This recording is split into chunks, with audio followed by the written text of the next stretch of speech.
Приветствую, друзья! В сегодняшнем выпуске пожар на нефтеперерабатывающем заводе Альмека в Мексике, масштабное извержение вулкана Килауэа на Гавайях, наводнение на юге Турции, шторм с ураганным ветром в Китае, а также другие события.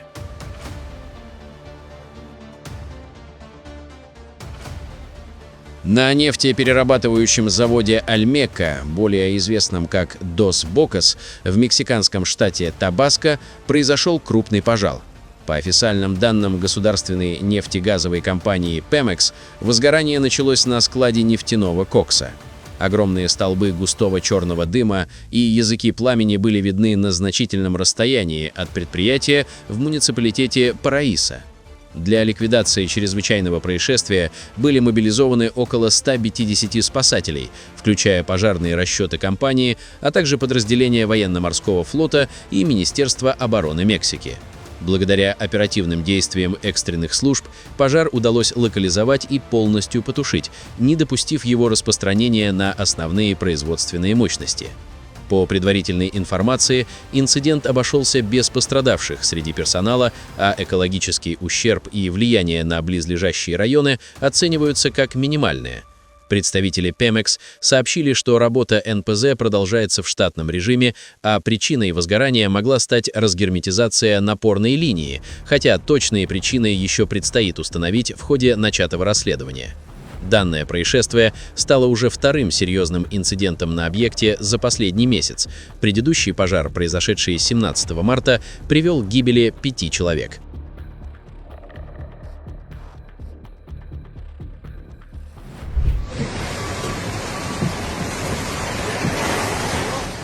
На южные регионы Турции обрушились сильные ливни, вызвавшие масштабные наводнения в нескольких провинциях. При этом наиболее критическая ситуация сложилась в районе Антакии. Мощный грозовой фронт, начавшийся в ночные часы, привел к тому, что дороги города превратились в бурные реки, в результате чего десятки транспортных средств оказались заблокированы потоками воды. В 9 различных районах спасательные бригады провели экстренные операции по эвакуации 32 человек, которые не могли самостоятельно покинуть свои автомобили на затопленных трассах. Стихия нанесла серьезный урон жилому сектору. Вода проникла в подвальные помещения и на первые этажи зданий, а также затопила контейнерные городки, где проживают пострадавшие от прошлых землетрясений. В связи с экстремальными погодными условиями власти провинции Хатай приняли решение о приостановке учебного процесса во всех школах Антакии на 1 день. Параллельно с Хатаем от удара стихии пострадали соседние провинции. В Османе из-за разлива реки погибли 2 человека, а в округе Дюзиче обрушился мост, полностью отрезав несколько деревень от транспортного сообщения. Метеорологи предупреждают о сохранении риска селей и оползней, призывая жителей региона проявлять максимальную осторожность и избегать поездок в низинные районы до полной стабилизации обстановки. На Гавайях на вершине вулкана Килауэа произошло очередное извержение, ставшее 44-м эпизодом в текущей серии активности. По официальным данным Геологической службы США, огненные фонтаны лавы вырывались из жерла, достигая высоты 240 метров. Массивный шлейф пепла поднялся в атмосферу на 4900 метров над уровнем моря. Основная активность была сосредоточена в районе кратера Хале-Мау-Мау, где специалисты фиксировали падение крупных обломков тефры, представлявших прямую угрозу для любого, кто мог оказаться поблизости. В связи с интенсивным пеплопадом и выбросами вулканических материалов власти были вынуждены оперативно закрыть национальный парк вулканов Гавайев. Для жителей близлежащих населенных пунктов ввели режим предупреждения, так как продукты извержения распространились на десятки километров, достигая окрестностей города Хило. Активная фаза этого эпизода длилась около 9 часов и завершилась к вечеру. После стабилизации обстановки и снижения уровня опасности, основные дороги и часть территории национального парка были вновь открыты для посещения.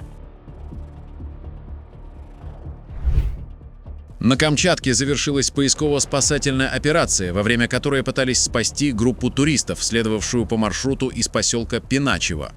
Группа из 9 человек, в состав которой входили жители Санкт-Петербурга и Череповца, официально зарегистрировала свой поход и вышла на маршрут 28 марта. Однако уже 3 апреля в районе Таловского кордона внутри коллектива вспыхнул серьезный конфликт, приведший к расколу группы.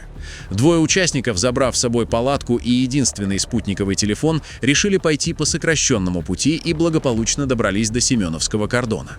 Оставшиеся 7 человек продолжили движение по основному маршруту, фактически оказавшись в условиях суровой камчатской весны без средств экстренной связи и полноценного укрытия. Последний раз группа из 7 человек выходила на связь 6 апреля, сообщив, что поход проходит в штатном режиме. А на следующий день их видели очевидцы в районе водопада на реке Шумной. Туристы планировали за сутки преодолеть расстояние до Авачинского перевала, однако после этого связь с ними полностью оборвалась. Когда 10 апреля группа не прибыла в назначенный пункт, были организованы поиски.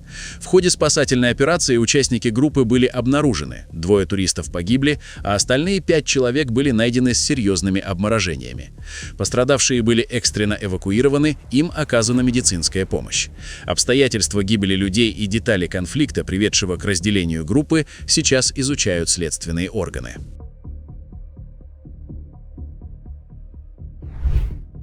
Взрыв в магазине пиротехники во Владикавказе, произошедший 10 апреля, привел к гибели 2 и ранению по меньшей мере 14 человек, среди которых есть ребенок. Трагедия случилась в складском помещении в Партизанском переулке, где располагался магазин и, по предварительным данным главы республики Сергея Миняйла, нелегальное производство фейерверков. В результате мощной детонации здание было полностью разрушено, а над городом поднялся огромный столб дыма. Взрыв был такой силой, что в соседних жилых домах выбило стекла и возникли перебои с электроснабжением и водой. По факту происшествия Следственный комитет возбудил уголовное дело.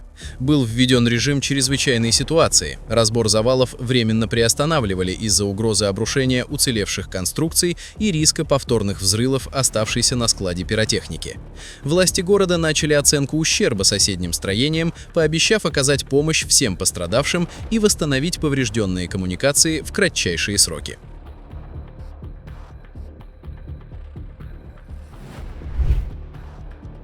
В Удмуртской республике стремительно ухудшается паводковая обстановка. Число подтопленных придомовых территорий уже превысило отметку в 200 дворов. Наиболее сложная ситуация наблюдается в Игринском районе, а также в Кизнерском и Малопургинском районах. Кроме жилых секторов, под водой оказались 2 низководных моста, в том числе переправа у деревни Гуляево и несколько участков региональных автодорог, что заставило дорожные службы организовать объездные пути протяженностью до 89 километров. Местные жители, стремясь минимизировать ущерб, массово поднимают ценное имущество на верхние этажи и чердаки, а также своими силами сооружают временные дамбы из мешков с песком. На данный момент в Кизнерском, Игринском, Болезинском и Кесском районах уже действует режим повышенной готовности. Для борьбы со стихией мобилизована группировка из 3500 специалистов и более 1200 единиц техники.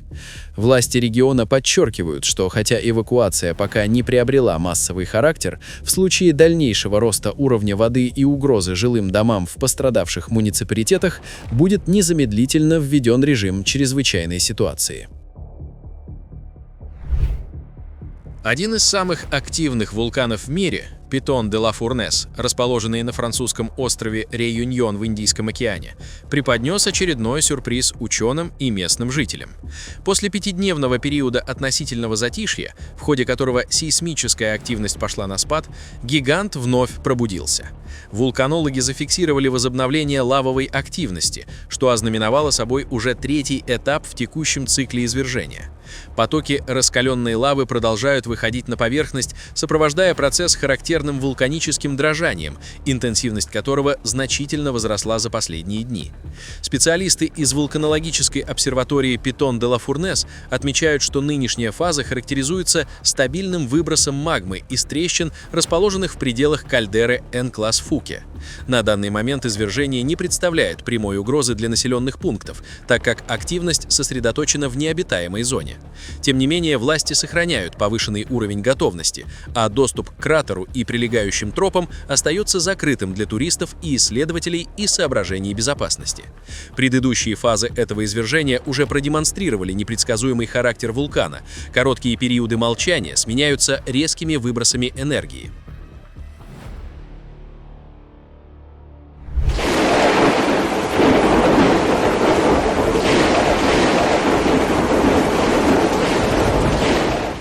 В пятницу центральные и восточные провинции Китая, Хунань и Цзянси, оказались в эпицентре мощного шторма, принесшего с собой разрушительный шквалистый ветер и крупный град.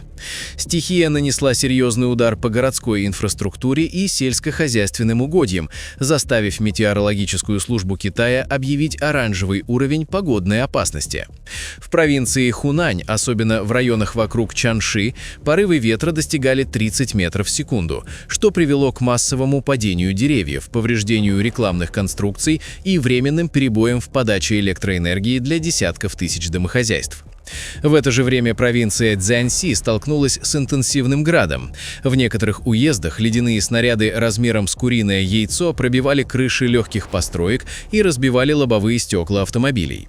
Аграрный сектор региона понес значительные потери. Под ударом оказались плантации раннего риса и теплицы, которые были буквально уничтожены за считанные минуты. Местные власти направили инженерные бригады для восстановления ЛЭП и расчистки дорог от завалов. Несмотря на масштаб разрушений, своевременное оповещение позволило избежать жертв.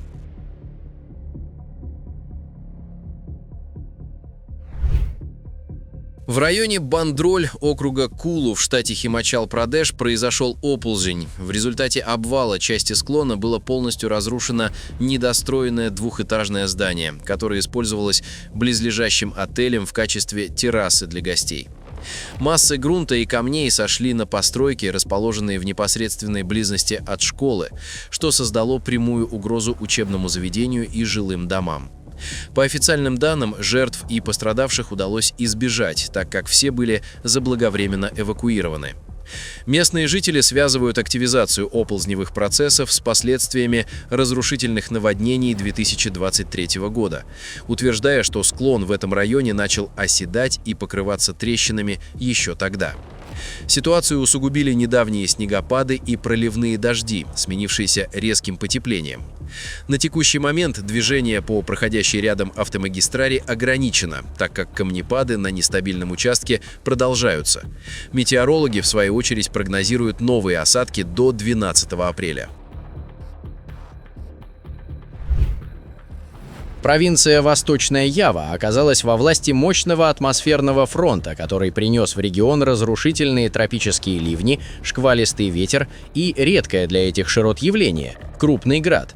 Основной удар стихии пришелся на города Маланг и Джембер, где экстремальные осадки за считанные часы привели к подтоплению низинных районов и серьезным перебоям в работе общественного транспорта. В Маланге шквалистые порывы ветра повалили десятки деревьев и повредили линии электропередач, оставив часть жилых кварталов без света. В Джембере интенсивность осадков вызвала резкий подъем уровня воды в местных реках, что привело к размытию нескольких участков дорог и временному блокированию движения на ключевых пригородных трассах.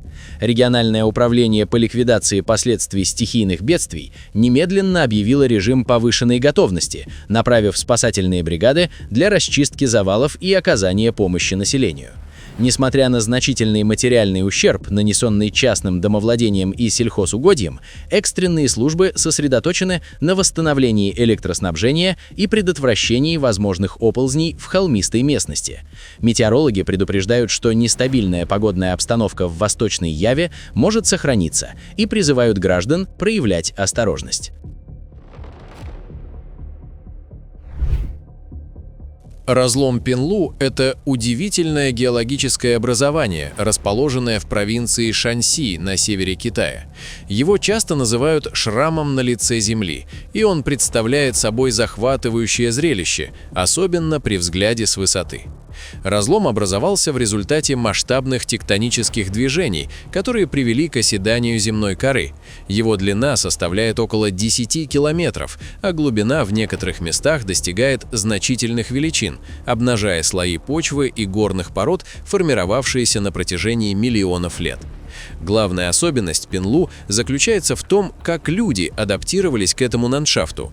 Вдоль краев разлома и прямо внутри него проходят дороги и тропинки. Сверху это выглядит так, будто тонкая нить человеческой цивилизации тянется по самому краю бездны.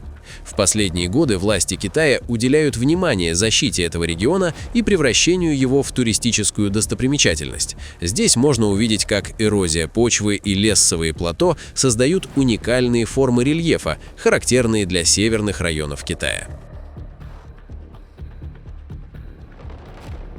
Друзья, на этом наш выпуск завершен. Будем рады видеть вас снова. Подписывайтесь и до встречи завтра в новом выпуске.